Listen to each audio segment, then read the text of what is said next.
thank the Stassi family for allowing me to say a few words about my lifelong friend, Rosario Nick Stassi. There are not enough words to truly honor and give credit to Nick, a man who stood tall among all those lives he touched. First and foremost in his heart were his loving family and his sincere friends who loved him and respected him. Nick was a very quiet and humble man who always considered very carefully the feelings of his family and friends before speaking or acting. Nick was most proud of his Italian heritage, especially his Sicilian Albanian heritage, as well as his obligation as an American citizen. This was proven by his countless years of dedication he devoted to his heritage and culture. Nick is the only true historian of the long-gone but never-to-be-forgotten old Greenbush neighborhood.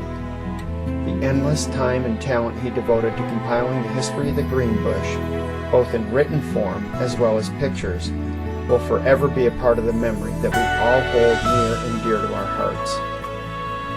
The many times down through the years Nick and I broke bread are too countless to remember, especially the good times we shared. His conversation, more times than not, was about his love and pride of his family, his friends, and neighborhood. I recall a project that was near and dear to his heart. When a committee that Nick and I were part of gave up on the idea of placing a monument commemorating the old neighborhood, he refused to take it lying down. Together, Nick and I made possible the marker that is now part of the Park Regent Street intersection that is considered the heart of the old Greenbush neighborhood. Fraternally yours, Frank J. Rain.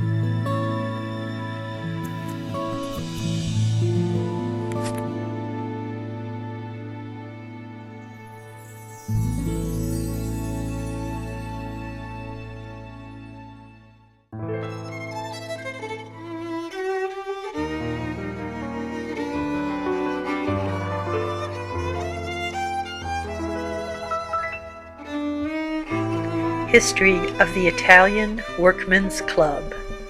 A group of hard-working men whose speech bore the soft intonations of the Italian language, men who came to Madison to escape starvation and unemployment in their native land, banded together in 1912 to form a mutual benefit organization.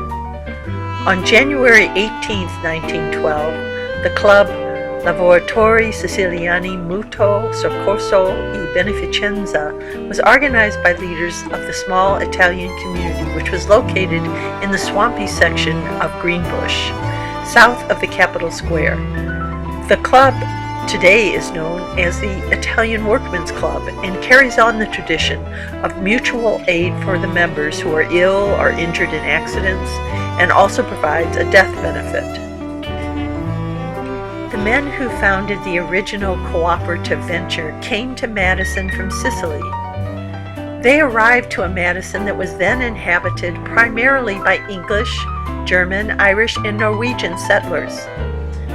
When they arrived in Madison with barely enough money to live on, the Italian immigrants found few places ready to give them work.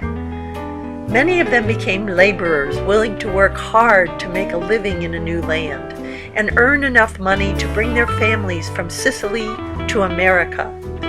These men, bearing names like Giuseppe, Mariano, Giacomo, Giorgio, Angelo, Gaetano, and Matteo, worked hard taking jobs, such as cement workers, bricklayers, cobblers, and common laborers. Some established stores stocked with foods dear to the hearts of the paesani. John G. Icky, the city engineer and later a private contractor, recognized the willingness and ability of the settlers to work hard. He was a virtual patron saint to these men and their families. In the early days of the colony, Icky employed 90% of the men in city jobs as well as private jobs. In the slack season of winter, they found work in the local tobacco warehouses. With the low earnings, a sign of the times in the early 1900s, few of the Italians could afford the expense of illness or injury or the occasional funeral costs. One of their numbers, Theodore Paratori, learned from a friend, Andre Philippi, of Chicago, of a mutual benefit society in the Illinois city. In January 1912, 12 men got together with Paratori to form the local society. They began meeting in a wooden building at the rear of a store operated by Angelo Massano at 821 Regent Street. Massano kept the membership money at his home. He served as an unofficial depository for many years before the money was placed in a checking account at a local bank. The club began with 42 members and today has over 125 members. A woman's auxiliary was organized on February 22, 1934. The present clubhouse at 1914 Regent Street was built in 1922. Mr. Icky, as ever the benefactor, loaned shovels, tools, and other equipment to the club members who worked weekends on the construction of the building. With the exception of the steel framework erection, the entire clubhouse was built by volunteer labor of the membership. Until 1948, the meetings of the society were conducted in Italian. Thereafter, the English language was officially used, since many of the younger members chose English in preference to their native tongue. In the earlier years, on Columbus Day, it was a happy custom of the membership to stage a parade, with the club band leading, from Park Street to Regent Street to the Capitol Park and back. The band was made up of men who, typical of Italian people, loved music. Heading the band was Tony Piazza, who played in a circus band. Tony Piazza, Sam Piazza, and Joe Stassi were the only men who could read the music. The rest of the band played by ear. During World War II, the club was one of the foremost purchasers of U.S. war bonds, demonstrating the members' loyalty to America and the progress they had made in attaining a place in society as solid citizens. Over 40 of the club's members served in the armed forces during World War II.